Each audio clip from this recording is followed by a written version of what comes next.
పరిశుద్ధుడు మన రక్షకుడైన యేసుక్రీస్తు ప్రభు నామంలో కూడి వచ్చిన మీ అందరికీ నా వందనాలు తెలియజేస్తున్నానండి. ఈరోజు మన ధ్యానం నిమిత్తము లోకాసు వార్త 24వ అధ్యాయం 51వ వాక్యాన్ని కనుక మనం చూస్తే, యేసు ప్రభుల వారు అక్కడ కూడి ఉన్న జనాంగాన్ని ఆశీర్వదిస్తూ ఉండగా యేసు ప్రభు వారిని ఒక మేఘం వచ్చి ప్రత్యేకపరిచి వాళ్ళందరూ చూస్తూ ఉండగా ఆయన అలాగా పరలోకానికి వెళ్ళిపోయారంట, ఆరోహణమై వెళ్ళిపోయారంట.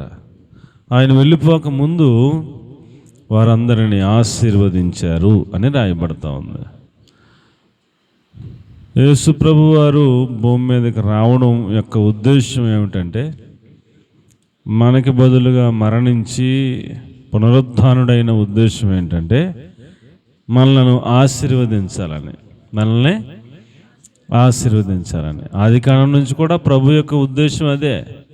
ఆదికాండం 1వ అధ్యాయం 28వ వచనంలో ఆదాముని అవ్వమ్మని పిలిచి వారిని ఆశీర్వదించి అని ఉంది. దేవుడు ఆదికాండం నుంచి కూడా ఆయన స్వరూపంలో, ఆయన స్వభావంలో చేసుకున్న మనలను ఆశీర్వదించాలని కోరుకున్నారు ఆయన.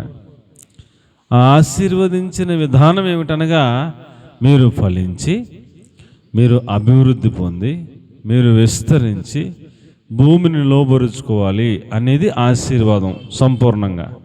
అందులో ఆశీర్వాదంలో ఒక భాగం ఫలించాలి, రెండవ భాగం అభివృద్ధి చెందాలి. ఫలించటం గురించి కొన్ని రోజులు మనం ధ్యానం చేసుకున్నాం. ఇప్పుడు ఒక వ్యక్తి అభివృద్ధి చెందాలనేది దేవుని యొక్క చిత్తం.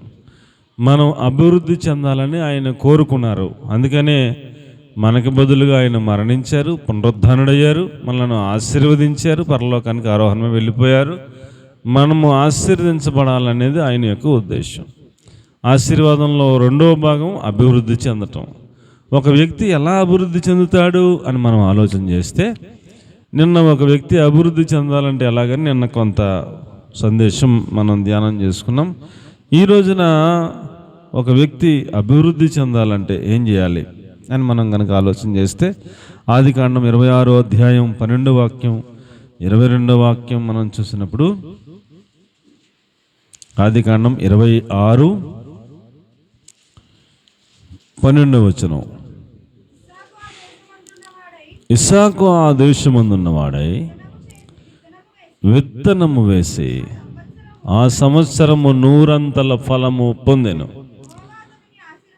యెహోవా అతనిని ఆశీర్వదించెను గనుక ఆ మనుష్యుడు గొప్పవాడయ్యాడు అని చెప్పి రాయబడతా ఉంది. అదే 22వ వచనం కూడా చూస్తే,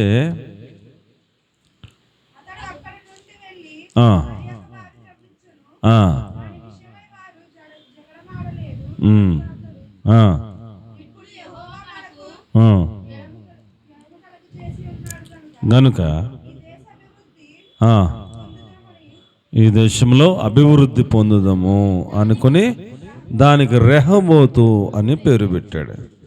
ఒక వ్యక్తి అభివృద్ధి చెందాలి అని అంటే ఏమండి, ఒక వ్యక్తి అభివృద్ధి చెందాలి అని అంటే ఏం చేయాలో ఇక్కడ ఈ సందర్భంలో ఇస్సాకు గారి యొక్క సందర్భాన్ని మనం తీసుకుని ఒక 3-4 పాఠాలు మనం నేర్చుకోవాలని దేవుని యొక్క వాక్యాన్ని నేను ధ్యానం చేస్తున్నప్పుడు ప్రభు నాకు ఇచ్చిన తలంపులు మీకు నేను తెలియజేస్తూ ఉన్నాను. మీరైనా నేనైనా మనం అభివృద్ధి చెందాలంటే ఇస్సాకు వలె ఏండి, 26వ అధ్యాయం 2వ వచనం చదవమ్మా. అక్కడ యెహోవా అతనికి ప్రత్యక్షమై,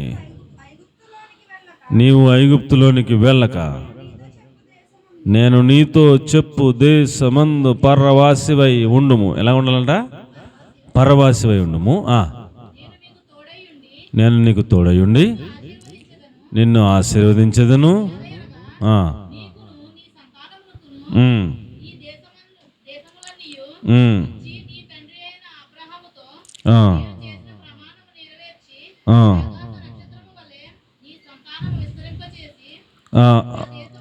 ఒక్క నిమిషం. కరువు అన్నమాట ఎక్కడుంది? 26:2 తర్వాత కరువులో 26వ అధ్యాయం 2వ వచనం చూడమ్మా. ఆ 2 నుంచి చదివితే కరువు అన్న మాట లేదా? కాక వచ్చెను. అప్పుడు ఇస్సాకు అబీమెలెకు ఫిలిస్తీన్ల దేశంలో అబీమెలెకు దగ్గరకు వచ్చాడు. నా వైపు చూడండి అమ్మా, నా వైపు చూడండి. ఇప్పుడు ఇక్కడ సందేశం ఏంటంటే, ఇస్సాకు ఫిలిస్తీన్ల దేశంలో ఉన్నాడు. ఎక్కడున్నాడమ్మా? ఫిలిస్తీన్ల దేశంలో ఉన్నాడు. ఫిలిస్తీన్లను పరిపాలించే రాజు పేరు అబీమెలెకు. ఇప్పుడు ఈ అబీమెలెకు పరిపాలన చేసేటువంటి ఆ రాజ్యంలో గెరారు ప్రాంతంలో ఆయన ఉన్నాడు. ఉన్నప్పుడు అబ్రహాము దినములలో వచ్చిన కరువు కాక మరి అంతకంటే కఠినమైన కరువు వచ్చింది అక్కడ. ఇప్పుడు తినడానికి ఏం లేదు, తినడానికి ఏమీ లేవు. కరువు వచ్చేసింది, తినడానికి ఏమి లేవు. పరిస్థితులన్నీ చాలా మారిపోయినాయి, తారుమారైపోయినాయి. ఆ పక్కనే ఐగుప్తు ఉంది. ఏముందండి? ఆ పక్కనే ఐగుప్తు ఉంది.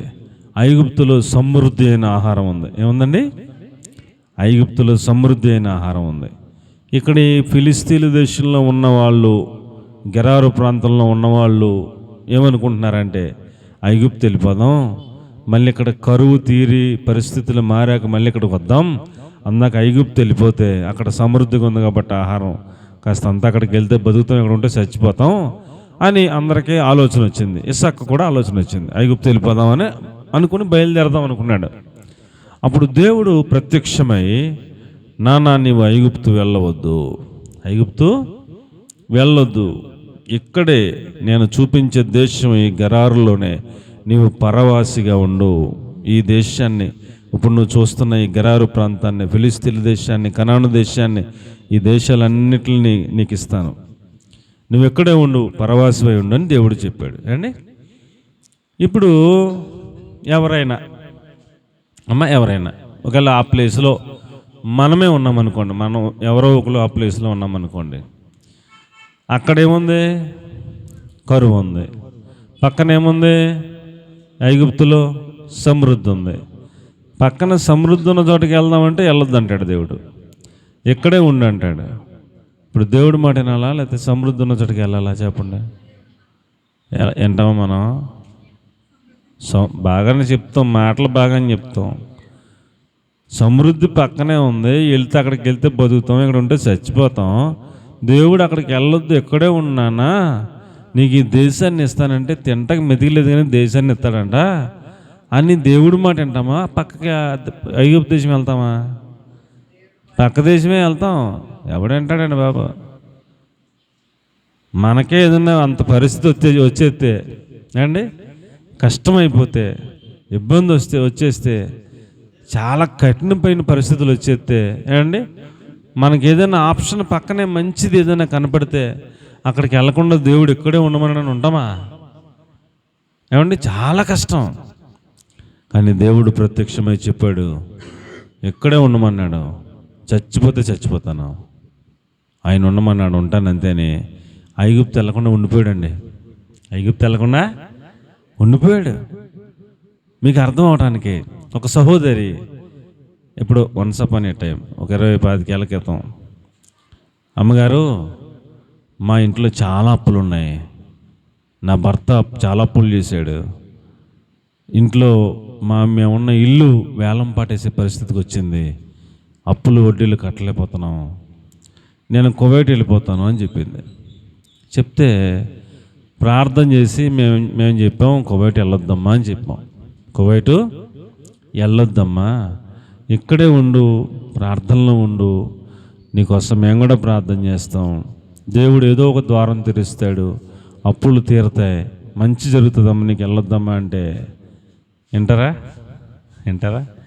వాళ్ళకి ఈటలు అలా చెప్తారు పాస్టర్ గారికి. ఏంటి, నా ఇంట్లో ఇన్ని తలకాయ పూటలు ఉన్నాయి, ఇల్లేమో వేలం పాటికి వెళ్ళిపోయేలాగా ఉంది, అప్పులు ఎక్కువైపోయినాయి, పరిస్థితులు ఏమీ బాగులేవు, వాళ్ళు అలాగే చెప్తారని వెళ్ళిపోయింది. వెళ్ళిపోయాక అత్తమానం ఫోన్ చేస్తాం, అమ్మగారు మీరు చెప్పారు వెళ్ళొద్దని వచ్చాను, ఇక్కడ చాలా కష్టంగా ఉంది, ఇబ్బందిగా ఉంది, పేనం తీసి అతనారు, నాకు ఆరోగ్యం బాగులేదు, వద్దామంటే దారి లేదు, రావటానికి ఇవన్నీ కూడా పర్మిషన్ ఇవ్వట్లేదు, నేను ఇక్కడ ఉంటే ఉండలేకపోతున్నాను, వచ్చేస్తాను, ప్రార్థన చేయండి అని ఆత్మని ఫోన్ చేస్తాం. వెళ్ళొద్దన్నప్పుడు వింటారా? వెళ్ళొద్దన్నప్పుడు వింటారా అండి? వినరు. మా పరిస్థితులు ఇంత కఠినంగా ఉంటే అక్కడికి వెళ్ళి ఏదో తిప్పలు పడి అప్పులు తెచ్చుకుందామని వాళ్ళు వెళ్ళారు, కోటేశ్వరులు లేరు, వీళ్ళు లేరు, లక్షాధికారులు లేరు, మేము కూడా వెళ్ళి కోట్లు సంపాదించేస్తామని ఆశపడి వెళ్తామని చెప్తే ఎక్కడ బాగుపడిపోతామని పాస్టర్ గారు వెళ్ళొద్దన్నారు, పాస్టర్ గారు వెళ్ళొద్దన్నారు అని అండి సిద్ధపడిపోయి వెళ్ళిపోయారు. ఇప్పుడేమో ఆత్మాన్ని ఫోన్ చేసి ఏమంటారు?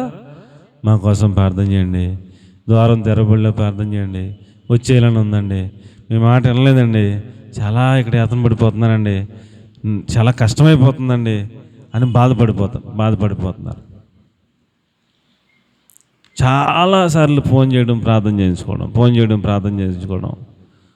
ఆవిడ వెళ్ళిన చోట చాలా కష్టంగా ఉందంట, చాలా కష్టంగా ఉందంట. నేను అక్కడే ఉంటే చక్కగా ప్రాణం సుఖంగా ఉండేది, బిడ్డలను చూసుకునేదాన్ని, భర్తను చూసుకునేదాన్ని. ఇప్పుడు బిడ్డలకు దూరం అయ్యాను, భర్తకు దూరం అయ్యాను. ఈవిడ అలాగెళ్ళాక ఈయనేమో మందు ఎక్కువైపోయింది అండి. పిల్లలేమో ఎవరి మట్టుకల్లా యమునా తీరి మాట అంటలేదు, ఎప్పుడు వస్తున్నారో టైం లేదు, పాడు లేదు ఇంటికి. ఇవన్నీ తెలుసుకుని పిల్లల కోసం ఏడవాలో, భర్త కోసం ఏడవాలో, అక్కడ కఠినమైన పరిస్థితుల కోసం ఏడవాలో, ఇందులో బయటపడతాం ఎలాగో బుర్రపాడైపోతుంది. అసలు దారి తినలేదు, చెప్పినప్పుడు వినలేదని బాగా దుఃఖం. ఫోన్ చేస్తే ఎడుతుమే, చెప్పిన మాట వినే మనసు మాత్రం ఉండదు, ఎవరికే ఉండదు. మనమంతే ఏమండి. దేవుడు చెప్తాడు, నాన్న ఇక్కడే ఉండు, నువ్వు ఐగుప్తుకి వెళ్ళొద్దు అని చెప్తాడు దేవుడు.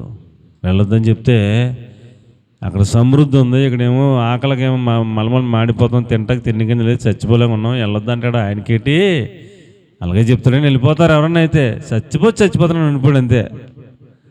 ఉండిపోతే ఏమండి దేవుడు అద్భుతంగా అతడిని అభివృద్ధి చేశాడు. దేవునికి స్తోత్రం కలిగినగా. ఫిలిస్తీన్లందరి చేలు ఎండిపోతున్నాయి, వర్షం చుక్కలేదు ఏమండి, అసలు తిండి కింద లేదు ఏమండి. ఎవడు వాళ్ళ పొలంలో విత్తనం వేస్తలేదు. విత్తనం వేయాలంటే ఏం చేయాలి చెప్పండి? విత్తనం వేయాలంటే ఏం చేయాలా చెప్పండి అమ్మా? విత్తనం వేయాలంటే ఎప్పుడు వేస్తారు? వర్షం వస్తే, భూమి తడిస్తే, కాస్త అంత మెత్తబడితే దున్నుకుని అప్పుడు విత్తనం వేస్తారు, మొక్క వస్తుంది. ఎండకు తీసి కాసేస్తుంటే భూమి అంతా నెరలు తీసేసి ఏమంటే మెత్తగా లేనప్పుడు, వర్షం చుక్కలేనప్పుడు, మంచు కూడా కురన్నప్పుడు విత్తనం వేస్తే మొలుతుందా? ఏం అవ్వదు కదా, పని అవ్వదు కదా. ఎవడు వేస్తలేదు. ఎందుకు వేస్తాం? వర్షం లేదు, మంచు లేదు, ఎవడు వేస్తలేదు. ఈ ఇస్సాకు మాత్రం అండి దేవుడు వెళ్ళొద్దు అన్నాడు, ఇక్కడే ఉండమన్నాడు కాబట్టి ఆయన చూసుకుంటాడని విత్తనం వేసాడండి. ఏం చేయడు? అందరూ ఈ పక్క శీలలు ఆ పక్క శీలలు రెడీ. వీడికి మెంటలో వచ్చిందిరా, ఈడేదో దేవుడా అన్నాడు, పిచ్చుడు అయిపోయాడురా. అసలు వర్షం చొక్కలేదు, మంచు చొక్కలేదు, ఏం లేదు, విత్తనం ఎలాగ వేస్తే వీడికి ఏమలేదు, బుర్రపని చేతలేదు అని అందరూ ఎలా కొలం ఎగతేయాలి. మనోడు దేవుని పైన విశ్వాసంతో దేవుడు వెళ్ళొద్దన్నాడు, ఇక్కడే ఉండమన్నాడు. పండితాడు లేత లేదు, పండితే తిందాం లేదా చచ్చిపోదాం అని విత్తనం వేసాడు మొత్తం. మరి ఎన్ని ఎకరాలు తీసుకున్నాడో, ఎన్ని ఎకరాలు వేసాడో తేల్దాం. ఈయన విత్తనం విశ్వాసంతో వేసాక ఆయన ఎన్ని ఎకరాల్లో వేసాడు, ఆ విత్తనాలు వేసినంత భూమి రాత్రికి మంచి వచ్చి మొత్తం తడిపేస్తుందంట. దేవునికి స్తోత్రం కలిగినగాక. ఆ పక్క పొలం వాడికి మంచి లేదు, ఈ పక్క పొలం వాడికి మంచి లేదు, ఆ ఎదురు పొలం వాడికి మంచి లేదు, ఈ దేశం అంతా ఎవడికి మంచి లేదు, ఇతని పొలానికి మాత్రం మంచి వచ్చేస్తుంది. మంచి వచ్చేస్తే రాత్రి అంతా తడిసిపోతే మంచుకి మొత్తం ఆయన ఎంత చేను తీసుకున్నా అంత చేను మొలకలన్నీ వచ్చి మొత్తం పైకి మొక్కలు వచ్చినాయి. ఆ చేనుడు చూడతాం, ఈ చేనుడు చూడతాం, ఏంటిది ఎంత విచిత్రంగా. ఈడు విత్తనం వేస్తాం, ఆడు భూమి మీద మంచు పడతాం, అవి అన్నీ మొలుతూ ఏంటి చిత్రం ఏంటని బెత్తరపోయి చూస్తున్నారు అందరూ. మనోడు విశ్వాసంతో ముందుకు పని చేసుకుంటూ పోతున్నాడు. అవి బాగా పెరిగినాయి. ఆ సంవత్సరం 100 పంట పండిందంట. దేవునికి స్తోత్రం కలిగినగాక.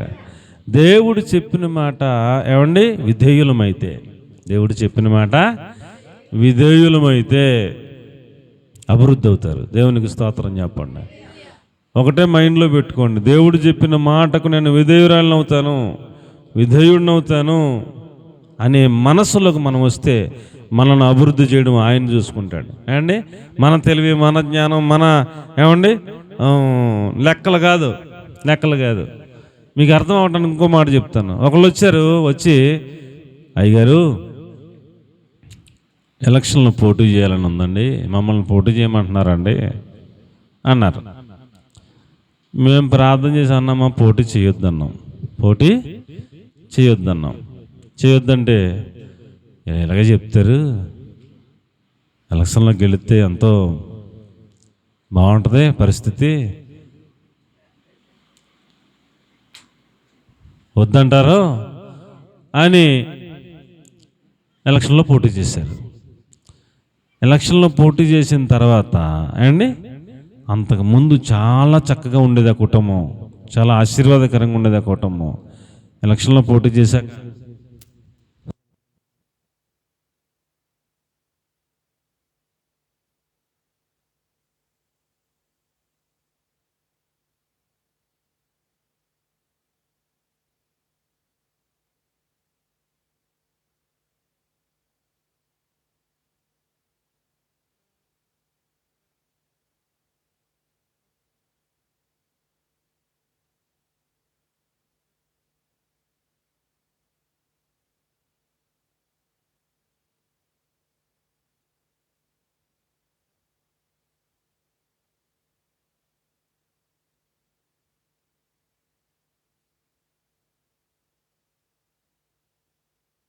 ఇబ్బంది, చాలా చాలా నష్టపోయిన పరిస్థితి. మరలా మామూలు స్థితికి రావడానికి చాలా కాలం పట్టింది. ఏదైనా ఒక మాట దేవుని ద్వారా చెప్పబడినప్పుడు విధేయులం అవటం అనేది మనకి నెగిటివ్గా కనబడుతుంది. ఇలాగే చెప్తారు పాస్టర్ గారు, ఇలా చేస్తే ఏమవుతుంది, ఇలా చేస్తేనే కరెక్టు, ఐగుప్తుకి వెళ్తేనే కరెక్టు, ఇక్కడ ఉంటే మనం చచ్చిపోతాం అనిపిస్తుంది. కానీ దేవుని పైన విశ్వాసం ఉంచగలిగితే ఇస్సాకు వలె దేవుని మాటకి విధేయులం అవటం చేతనైతే అభివృద్ధి చేస్తాడు, అభివృద్ధి చేస్తాడు, అద్భుతంగా అభివృద్ధి చేస్తాడు. అసలు ఆ పక్క సేనుడికి లేదు, ఈ పక్క సేనుడికి ఎవడం లేదు, కానీ ఈయన సేలకు మాత్రం ఏమొస్తుందండి, మంచు మనం బండి బయటెట్టి తెల్లారోజు చూసామనుకోండి, మొత్తం సీట్ అంతా తడిసిపోయి ఉంటుంది. ఏదైనా గడ్డి ఉన్న చోట మంచు పడితే వర్షం పడ్డట్టుగా ఉంటుంది కదా, వర్షమే పడక్కల్లా, మంచే వర్షం పడ్డట్టుగా అనిపిస్తుంది. మనం తెల్లారు లేచి రోడ్డు అంతా తడిసిపోయి ఉంటుంది. అలాగున్నా దానికి ఎంత మంచి కావాలో అంత మంచి దేవుడు పంపించేస్తున్నాడు. 100 పంట పండిపోయింది. అతడు క్రమక్రమంగా మిక్కిలి గొప్పవాడు వరకు అభివృద్ధి పొందాడు అని చెప్పి రాసిపెట్టాడు. దేవునికి స్తోత్రం కలగాలి. మనం కూడా విధేయులు అవడం నేర్చుకోవాలి. ఒక వ్యక్తి అభివృద్ధి అవ్వాలంటే ఏం చేయాలండి, విధేయులు అవడం నేర్చుకోవాలి, దేవుని మాటకు లోబడటం నేర్చుకోవాలి. అప్పుడు మనం అది మనకి కష్టంగా అనిపించిన, అది మనకి ఇబ్బందిగా అనిపించిన, ఇది కరెక్ట్ కాదు అదే కరెక్ట్ అనిపిస్తుంది. సాతాను అలాగే చెప్తుంటాడు పక్క నుండి. వాళ్ళు అలాగే చెప్తారు, పాస్టర్ గారు వాళ్ళకి ఏం తెలుసు, ఇలాగెళ్తేనే కరెక్ట్ అని చెప్తుంటాడు సాతాను. కానీ సాతాను మాట వినకుండా దేవుని మాటను వినే ఆ యొక్క విధేయతలోకి మనం వస్తే తప్పనిసరిగా అభివృద్ధి చేస్తాడు అండి. అందులో అనుమానం ఏమీ లేదని మీకు నేను మనవి చేసుకుంటా ఉన్నాను. అలాగే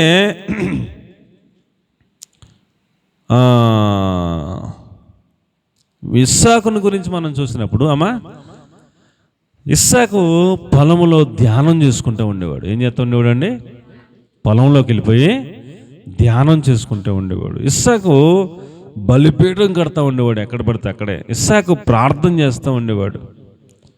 ఏ వ్యక్తి అయితే ప్రార్థన అనుభవాలతో ఉంటాడో, ఏ వ్యక్తి అయితే బలిపీఠం కట్టే అనుభవాల్లో ఉంటాడో, ఏ వ్యక్తి అయితే ఏమండి విధేయత కలిగి ఉంటాడో ఆ వ్యక్తిని దేవుడు ఏమండి అభివృద్ధి చేస్తాడు. చూడండి 24వ అధ్యాయం 63వ వచనం.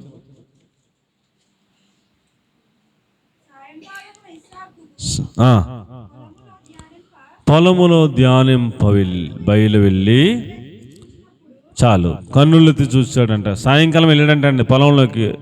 ఎందుకు వెళ్ళాడంటండి, ధ్యానింపబయలు వెళ్ళి అన్నాడు. అమ్మా నా వైపు చూడండి. మీరు చదువుకునే పిల్లలైనా, వివాహం అయిపోయి బిడ్డల తల్లులైనా, పెద్ద వయసు వాళ్ళైనా, మనలో ప్రతి ఒక్కరిలో ఉండాల్సిన లక్షణం ధ్యానించే లక్షణం. ఏంటండి?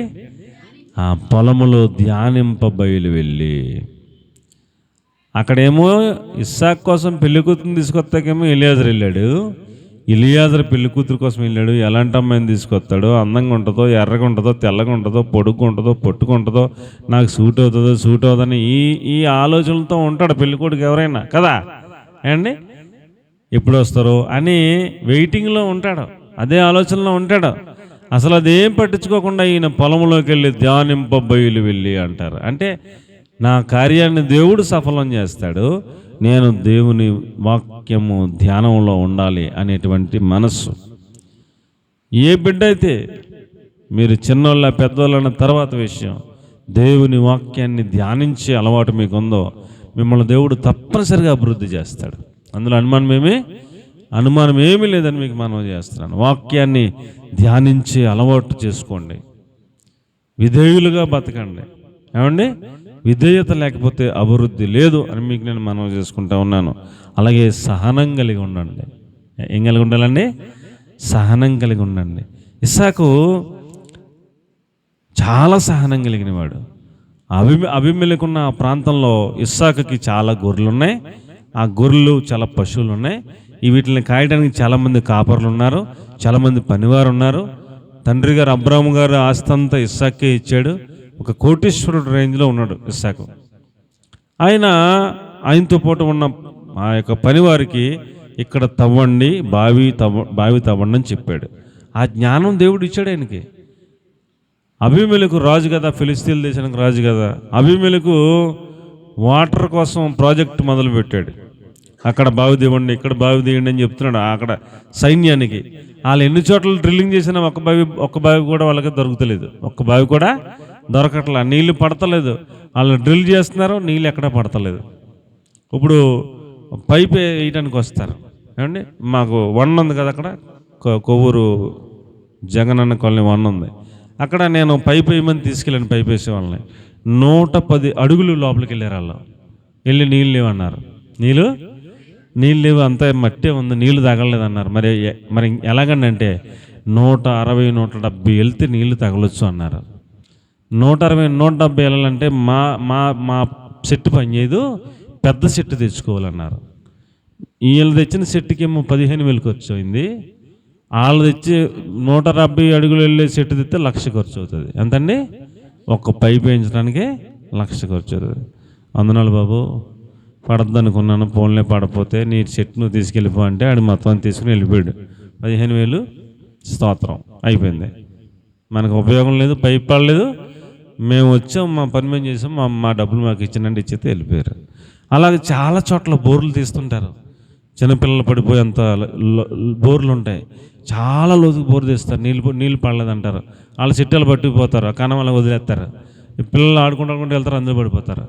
మళ్ళీ దాన్ని తీస్తాక చాలా తిప్పలు పడి క్రేన్లు తెచ్చి ఇది తెచ్చి చాలా బాధలు పడితే ఎవడన్నా 10 చోట్ల పడిపోతే ఒకడు బతుకుతాడు, మిగతా వాళ్ళు బతకరు.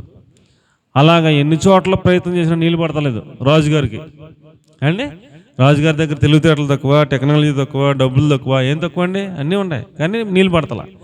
ఇస్సాకు తన పనివారికి చూసి ఇక్కడ తావండి అన్నాడు. తాగితే ఎక్లేసిన బావి పడింది. అక్కడ ఎక్లేసిన బావి దొరికింది, జలలోగల బావి, నీళ్ళు చాలా బాగున్నాయి. ఇక్కడ బావి దొరికిందని అబీమెలెకుకి వర్తమానం వెళ్ళిపోయింది. ఇస్సాకు బావి తవ్వించాడు. వాళ్ళకి ఎక్లేసిన బావి దొరికిందంటే ఇదేట్రా, మనం కొన్ని 100 రూపాయలు, 1000 రూపాయలు, కోట్ల రూపాయలు, లక్షల రూపాయలు ఖర్చు పెడుతున్నాం, మనకేం బావి ఎక్కడ పడతలేదు.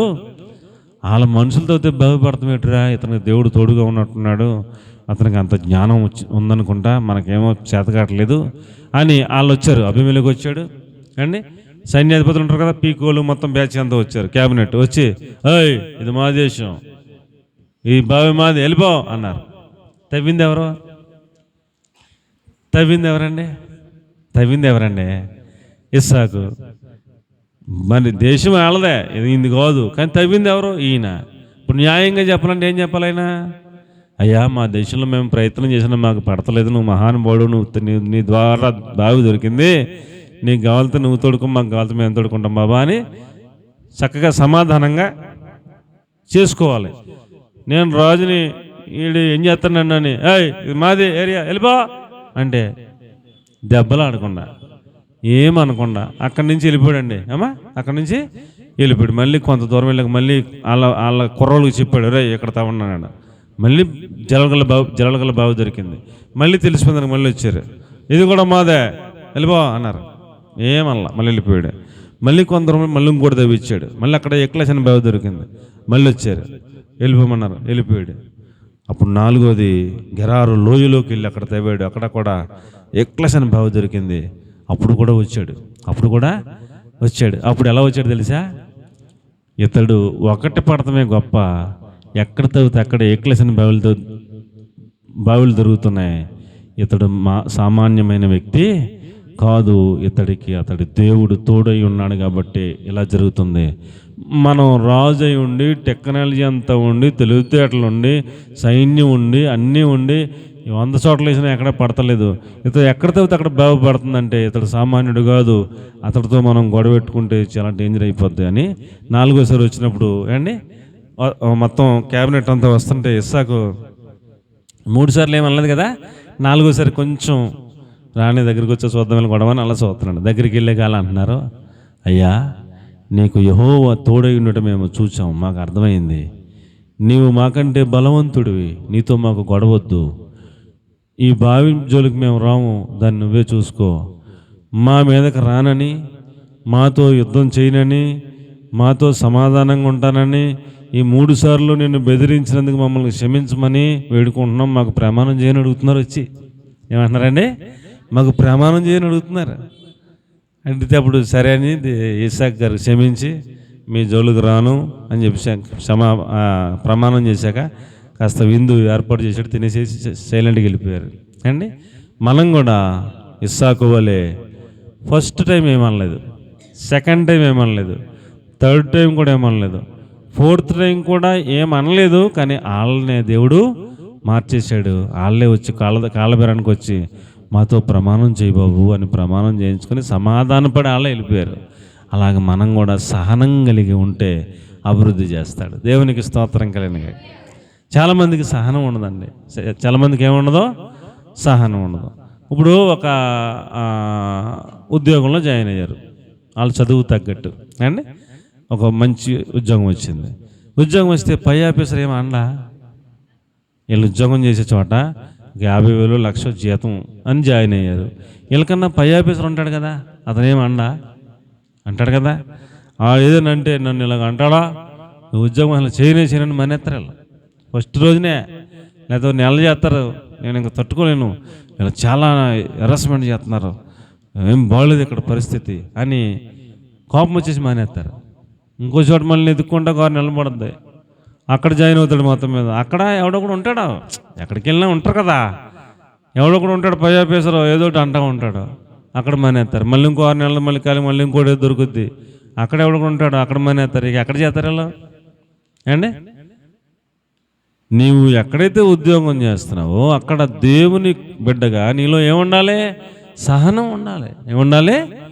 సహనం ఉండాలి. దేవునికి మొరపెట్టుకోవాలి. ప్రభువా నా పరిస్థితులు మార్చయ్యా, నా పై అధికారులకు మంచి మనసు అయ్యా అని ప్రార్థన చేసుకోవాలి. సహనం ఉండాలి, విధేయత ఉండాలి. ఏముండాలండి? విధేయత ఉండాలి. దేవుని ఎడల విధేయత ఉండాలి. మన పై అధికారులపై ఎడల కూడా విధేయులమై ఉంటే అరే వీళ్ళు చాలా మంచి పిల్లలు అని ఒక రోజున కోపంగా ఉన్న 4-5 రోజులకి తేడా వస్తాడా వీళ్ళు చాలా కరెక్ట్ అయిన మనుషులు, మనం వీళ్ళని ఇబ్బంది పెట్టకూడదని ఆడి మనసు మారుతుంది. కాబట్టి ఒక వ్యక్తి అభివృద్ధి అవ్వాలంటే అతడికి ఏముండాలి? సహనం ఉండాలి, విధేయత ఉండాలి. ఏమండి? ప్రార్థన జీవితం ఉండాలి, ధ్యానం చేసే అలవాటు ఉండాలి. అప్పుడు ఆ వ్యక్తి తప్పనిసరిగా అభివృద్ధి అవుతాడని నేను మీకు మనవి చేసుకుంటా ఉన్నాను అండి. 26-25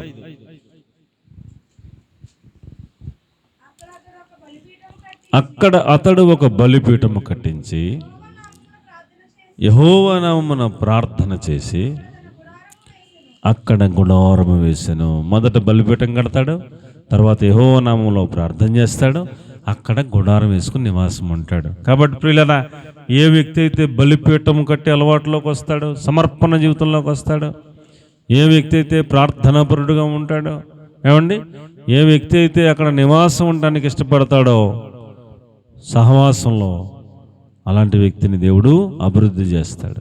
అతడు ఏది పట్టుకుంటుంది అభివృద్ధి అవుతూ ఉంటుంది. దేవునికి స్తోత్రం కలుగును గాక. ఏదైనా ఒక పని మనం చేస్తుంటాం, ఒక ఉద్యోగం అవనివ్వండి, ఒక వ్యాపారం అవనివ్వండి, ఒక చేతి వృత్తి అవనివ్వండి, అది రోజు ఒకలాగా ఉండదు. ఏమండి, ఒకరోజు 10 ఆర్డర్లు వస్తాయి, ఒకరోజు 5 ఆర్డర్లే వస్తాయి, ఒకరోజు 2 ఆర్డర్లే వస్తాయి, ఒకరోజు అసలు ఆర్డర్ రాకపోవచ్చు. అంత మాత్రాన ఈరోజు అసలు ఆర్డర్ రాలేదు కాబట్టి ఈ పని మానేస్తానని మానేద్దామా? ఏమండి, సహనం ఉండాలి. మనం ప్రతి పనిలోనే ఏముండాలండి? సహనం ఉండాలి, విధేయత ఉండాలి, ప్రార్థనా జీవితం ఉండాలి, సమర్పణ జీవితం ఉండాలి. ఆ పనిలో కంటిన్యూ అవ్వాలి. దేవుడు నాకు ఈ పని ఇచ్చాడు, తప్పనిసరిగా అభివృద్ధి చేస్తాడని విశ్వాసం ఉండాలి. వర్షం పడకపోయినా విత్తనం వేశాడు, అది విశ్వాసం. దేవుడు ఫలింపజేశాడు లేదా? ఏమండి, అభివృద్ధి చేశాడు లేదా?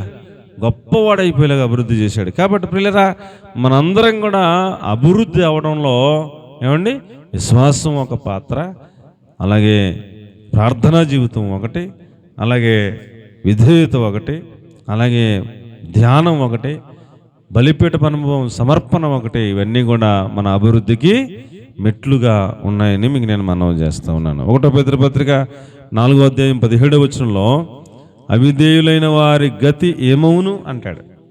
ఏమండి, అవిధేయులైన వారి గతి, దేవుని తీర్పు దేవుని బలిపీఠం దగ్గరే ప్రారంభమైతే, దేవుని మందిరంలోనే ప్రారంభమైతే, విధేయులు పరిశుద్ధుల దగ్గరే ఆయన తీర్పు ప్రారంభమైతే, అసలు మరి అవిధేయుల సంగతి ఏమవును అంటాడు. ఏమండి, విధేయుల దగ్గరే దేవుడు తీర్పు స్టార్ట్ చేస్తే మరి అవిధేయులు అసలు ఎక్కడ ఉంటారు? అలా అండి, చాలా ప్రమాదం కదా. అవిధేయులు చాలా ప్రమాదం. చదవన్నమాట. తీర్పు ఎక్కడ ప్రారంభం అవుతుందంటే అండి, దేవుని ఇంట్లో, మందిరంలో, దైవ సేవకుడి దగ్గరే తీర్పు ప్రారంభమైతే, విశ్వాసుల దగ్గర తీర్పు ప్రారంభమైతే, పరిచారకుల దగ్గర తీర్పు ప్రారంభమైతే, ఏమండి, ఈ సేవకుడిని పట్టుకుని నువ్వు 100కి 99 బాగా చేసావు, ఒకటి తేడా వస్తుంది అని వాయిపీకెత్తే సేవకుడికి, విశ్వాసుల దగ్గరికి వెళ్ళి విశ్వాసుల్ని నువ్వు 90 దాకా వచ్చావు, ఇంకో 5 తేడా వస్తున్నాయి 4 వాయిపీకెత్తే, మరి అవిధేయుల పరిస్థితి ఏంటి? అలా ఎక్కడ ఉంటారో అని అడుగుతున్నాడు. ఏమండి, అమ్మ చదువమ్మా.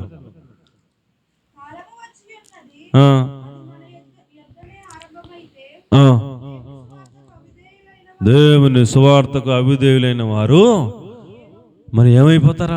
వాళ్ళ పరిస్థితి ఏంటి అసలు? విధేయులకే దారి లేదంటే, విధేయులకే తీర్పు ప్రారంభమైతే, అక్కడే ప్రారంభమైతే, మనం ఇంకా జాగ్రత్తగా ఉండాలని వాక్యం చెబుతుంటే అసలు అవిధేయుల పని ఎక్కడ ఉంటారు? అసలు వాళ్ళ పరిస్థితి ఏంటని అడుగుతున్నాడు.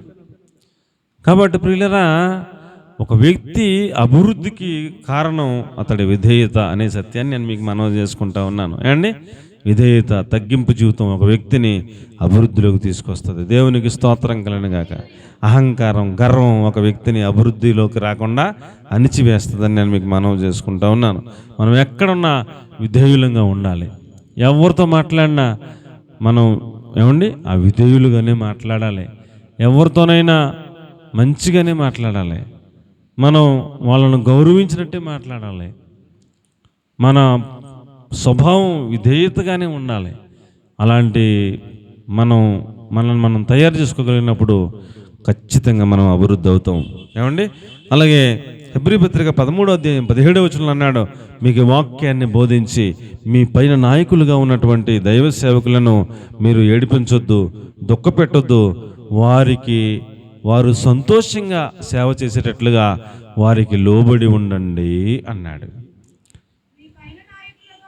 మీ పైన నాయకులుగా ఉన్నవారిని లెక్క అప్పజెప్పవలసిన వారి వలె మందను కాయుచున్నారు కనుక వారు దుఃఖంతో ఆ పని చేసిన యెడల నీకు ప్రయోజనం ఉండదు. కాబట్టి దుఃఖంతో కాక ఆనందంతో వారు సేవ చేసేటట్లుగా వారి మాట విని వారికి లోబడి ఉండండి అన్నాడు. ఎప్పుడు ఒక విశ్వాసి అభివృద్ధి అవుతుందంటే దైవ సేవకుడిని దుఃఖ పెట్టకుండా దైవ సేవకుడు సంతోషంగా ఉండేటట్లుగా దైవ సేవకుడు చెప్పిన మాట విని దైవ సేవకుడికి లోబడి ఏ విశ్వాస అయితే ఉంటుందో, విధేయత కలిగి ఉంటారో వారు అభివృద్ధి అవుతారని చెప్తున్నాడు. దేవునికి స్తోత్రం కలుగునుగాక. కాబట్టి ప్రియులారా, విశ్వాసులు చాలామంది వస్తూ ఉంటారు. ఒక్కొక్క విశ్వాసాన్ని చూసి దైవ సేవకుడు ఏడుస్తూ ఉంటాడు. ఆ బిడ్డ ఎదిరిస్తుందయ్యా, ఆ బిడ్డ మాట వినట్లేదయ్యా, ఆ బిడ్డ సంఘంలో కొంచెం చేదైన వేరులాగా తయారవుతుందయ్యా, కొంచెం గలిబిలి చేస్తుందయ్యా, కొంచెం సంఘస్థులు అందరి దగ్గరికి వెళ్ళి అటు ఇటు లాగటానికి ప్రయత్నం చేస్తుందయ్యా, బేడ ప్రచారం జరుగుతుందయ్యా, ప్రభువా ఇలాంటి వారిని మార్చని ప్రభు అని దైవ సేవకుడు ఏడిచాడు అనుకోండి, అది వాళ్ళకి ప్రయోజనం అవ్వదు. దైవ సేవకుడు సంతోషించేటట్లుగా ఆ దైవ సేవకుడి మాట వినాలి, ఆయనకి లోబడి ఉండాలి, అప్పుడు అభివృద్ధి అనేది జరుగుతుంది. కాబట్టి దైవ సేవకునికి వ్యతిరేకంగా ఉంటే అభివృద్ధి రానే రాదనే సత్యాన్ని మీకు నేను మనవి చేసుకుంటా ఉన్నాను. కాబట్టి ప్రియులారా, ఏ దైవ సేవకుడికి వ్యతిరేకంగా మాట్లాడకూడదు, ఏ దైవ సేవకుడికి వ్యతిరేకంగా క్రియలు చేయకూడదు, ఏ దైవ సేవకునికి వ్యతిరేకంగా మనం ప్రవర్తించకూడదు. అది మనకి అభివృద్ధికి మూలం కాదు. కోరహు, దాతాన్, అబీరామ్ అని ఇశ్రాయేలులో ఐగుప్తు దేశం నుంచి బయలుదేరిన తర్వాత పరిశుద్ధులే, వాళ్ళు కూడా పరిశుద్ధులే. కానీ మోషేని ఎదిరించిన కారణం చేత మోషేకి వ్యతిరేకంగా మాట్లాడిన కారణం చేత వాళ్ళ కుటుంబాలు అలాగుండగానే భూమి అలాగే నెరవేర్చిందంట. ఆ భూమి అలాగా వాళ్ళని ఏం చేసిందంటండి, మింగేసిందంటండి. భూమి అలాగా ఒక భూకంపం వచ్చినట్టుగా, బార్డర్ అలాగ వచ్చినట్టుగా అలాగ భూమి లోపలికి వెళ్ళిపోయింది. వాళ్ళు అలా కుటుంబాలతో సహా కోరహు అతని అనుచరులు తప్ప మిగిలిన వాళ్ళు తప్పుకుండా అన్నాడు మోషే. అందరూ కూడా తప్పుకున్నారు. అతన్ని సపోర్ట్ చేసేవాళ్ళు ఒక 253 మంది ఉన్నారు. వాళ్ళందరూ అతనితో ఉన్నారు. ఆ భూమి వాళ్ళ ఉన్నంత లెక్క అలా నెరవేర్చిందంట. అలాగ లోపలికి వెళ్ళిపోయిందంట. బతికుండగానే సమాధి అయిపోయారు. దైవ సేవకునికి వ్యతిరేకంగా మాట్లాడకూడదు. అహరోను, మిరియాములు మాట్లాడితే వాళ్ళనే దేవుడు మందిరానికి రమ్మని పిలిచి గుమ్మం కాడ నుంచోబెట్టి అహరోనుకి మిరియాముకి కూడా చాలా సీరియస్ వార్నింగ్ ఇచ్చాడు. నా సేవకుడైన మోషే గురించి వ్యతిరేకంగా మాట్లాడటానికి మీకు ఎంత ధైర్యం? అతడు నాతో ముఖాముఖిగా మాట్లాడతాడు. అతడు నా ఇల్లంతట్లో నమ్మకమైన వాడు, అతడు సాత్వికుడు, అతడికి వ్యతిరేకంగా మీరు మాట్లాడటానికి ఎందుకు భయపడలేదు అని చాలా సీరియస్ అయిపోయాడు దేవుడు. మిరియాముకైతే నొసట కుష్ఠరోగం వచ్చేసింది. మళ్ళీ అహరోను ఏడ్చి ప్రార్థన చేసి, అయ్యా చెల్లికి అక్కకి కుష్ఠరోగం వచ్చేసింది, ప్రార్థన చేయ బాబు అంటే మళ్ళీ మోషే ప్రార్థన చేస్తే అప్పుడు దేవుడు కనికరించి ఒక 4 రోజులు పోయాక తగ్గుతుందిలే అని చెప్పాడు. వారం పోయాక తగ్గిన తర్వాత అప్పుడు మరలా వీళ్ళు ప్రయాణం అయ్యారు. కాబట్టి దైవ సేవకునికి వ్యతిరేకంగా ఎవరు మాట్లాడకూడదు, ఎవరు ప్రవర్తించకూడదు, ఎవరు అవిధేయులుగా ఉండకూడదు. ఆయన మాట విని ఆయన దుఃఖపెట్టకుండా ఆయన సంతోషపెట్టేటట్లుగా వారికి లోబడి ఉండండి, అది అభివృద్ధి అవుతాకి సూచన అని చెప్తున్నాడు. కాబట్టి ప్రియులారా, విధేయత అభివృద్ధికి మూలం. ఏంటండి? విధేయత అభివృద్ధికి మూలం అని నేను మీకు మనవి చేస్తూ ఉన్నాను. కొలసి 3:20 మనం చూస్తే, పిల్లలారా అన్ని విషయములలో మీ తల్లిదండ్రులకు లోబడి ఉండండి అన్నాడు. అన్ని విషయాల్లో 20. పిల్లలారా అన్ని విషయాలను ఉందమ్మా, కొన్ని విషయాలను ఉందా? అన్ని విషయములలో మీ తల్లిదండ్రుల మాట వినుడి, ఇది ప్రభువును బట్టి మెచ్చుకొనదగినది అన్నాడు. మరి ఇప్పుడు పిల్లలకు మనం చెబితే వినట్లేదు. పిల్లలు అస్సలు వింటలా. అన్ని విషయాలు కాదు, కొన్ని విషయాలు కూడా వింటలా. ఏ బిడ్డలు అభివృద్ధి అవుతారంటే వాక్య ప్రకారం తల్లిదండ్రులకు లోబడి అన్ని విషయములలో వారికి విధేయులైన బిడ్డలు అభివృద్ధి అవుతారు. దేవునికి స్తోత్రం కలుగునుగాక. కొంచెం వయసు రాకుండానే 5వ తరగతికి వచ్చేటడికి మాట ఎదిరించేసి లెక్క లేకుండా తల్లిదండ్రులు ఒకటి చెప్తే వీళ్ళు ఒకటి చేసి అన్ని విషయాల్లోనా, కొన్ని విషయాల్లోనా? కొన్ని మాత్రం వింటాం, కొన్ని మాత్రం నువ్వు చెప్తే సరిపోవు. మేము మేజరమయ్యాం, మేము మైనర్లం కాదు, 18 సంవత్సరాలు వచ్చినాయి, మాట్లాడబోక నా ఎటువంటి చేస్తాను అని ఎదిరిస్తే అభివృద్ధి ఉండదు మొత్తం. అభివృద్ధి ఉండదు మొత్తం, సర్వనాశనం. కాబట్టి ఈ దినాల్లో పిల్లలు ఎలా తయారవుతున్నారంటే, మాకు తెలుసు, నీకేం తెలుసు? ఏలుముద్ర ఏం తెలుసు నీకు? అన్నట్టు తండ్రిని ఎటకారం చేయడం, తల్లిని ఎటకారం చేయడం, మేము చాలా ఎక్కువ చదువుకున్నాం, మాకు చాలా జ్ఞానం ఉందని అండి ఇష్టానుసారం నిర్ణయాలు తీసుకోవడం, తల్లిదండ్రులకు విధేయులు కాకుండా వీళ్ళకి ఎలాతో తల చేసుకోవడం అభివృద్ధికి సూచన కాదని నేను మనం చేస్తూ ఉన్నాను. మీరెంత చదువుకున్నా, మీరెంత జ్ఞానవంతులైనా, మీరెంత గొప్పవాళ్ళైనా ఎప్పుడు మీరు అభివృద్ధి అవుతారంటే, ఎప్పుడు అభివృద్ధి అవుతారు? అన్ని విషయాలలో, వస్త్రాలు వేసుకున్న దగ్గర నుంచి అన్ని విషయాల్లో, అన్నీ అంటే అందులోకి అన్నీ వస్తాయి, ఇంక కొన్ని సెపరేట్ ఏం లేదు. అన్ని విషయాల్లో ఎవరికి విధేయులై ఉండాలా? తల్లికి తండ్రికి విధేయత లోబడి ఉన్న బిడ్డలో అభివృద్ధి అవుతారు. ఎదురిచ్చే బిడ్డలో అభివృద్ధి రాసి పెట్టుకోండి. ఇక అందులో అనుమానం ఏం లేదు. దేవుని వాక్యం అక్షరాల యథార్థం, నిజం, ఇంకా దానికి తిరగలేదు. అన్ని విషయాల్లో లోబడి విధేయులై తల్లిదండ్రుల మాట ప్రకారంగా వెళ్ళేవాళ్ళు అభివృద్ధి అయిపోతారు. ప్రతి దానికి ఎదిరించేవాడు అభివృద్ధి అసలు సమస్య లేదు అందులో. అలాగే దైవ సేవకుడిని దుఃఖపెట్టకుండా దైవ సేవకుడు చెప్పిన మాట విని లోబడి ఆయన్ని సంతోషపెట్టేలాగా ప్రవర్తించే విధేయత కలిగిన విశ్వాసులు అభివృద్ధి అయిపోతూ ఉంటారు. వాళ్ళ కుటుంబాలు అభివృద్ధి అయిపోతూ ఉంటాయి. దేవునికి స్తోత్రం కలిగిన గాక. హల్లెలూయా. అలాగే లోకసువార్త 8వ అధ్యాయం 25వ వచనంలో యేసుప్రభు వారికి గాలి లోబడుతుందండి, యేసుప్రభు వారికి సముద్రం లోబడుతుందండి. ఆయన సముద్రంలో నిలబడి గాలిని సముద్రాన్ని గద్దించగానే మిక్కిలి నిమ్మలమైపోయినాయండి. ఈ యొక్క ప్రకృతి ఆయన మాట వింటుందండి, ఆయనకు లోబడుతుందండి.